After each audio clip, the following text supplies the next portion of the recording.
আল্লাহ বলছেন মানুষের মধ্যে কিছু মানুষ আছে, সবাই না, ওয়া মিনান নাস, মানুষের মধ্যে কিছু মানুষ আছে যারা কিনা মাইয়াশরি নাফসাহু ইবতিগা মারদাতিল্লাহ, যেই মানুষগুলো আল্লাহ পাকের সন্তুষ্টির জন্য তাদের নফসটাকে বিক্রি করে দিয়েছে।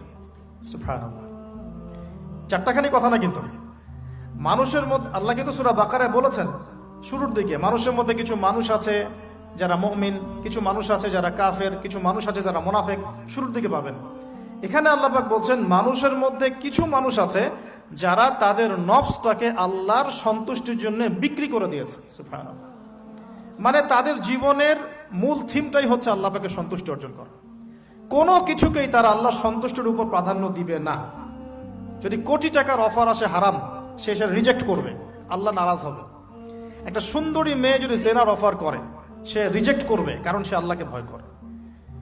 সে আল্লাহ পাকের জমিনের উপরে গায়রুল্লাহ বা কুফফারদের, তাগুতদের কোনো লজ ইমপ্লিমেন্ট করতে পারবে না, কারণ সে আল্লাহকে ভয় করে।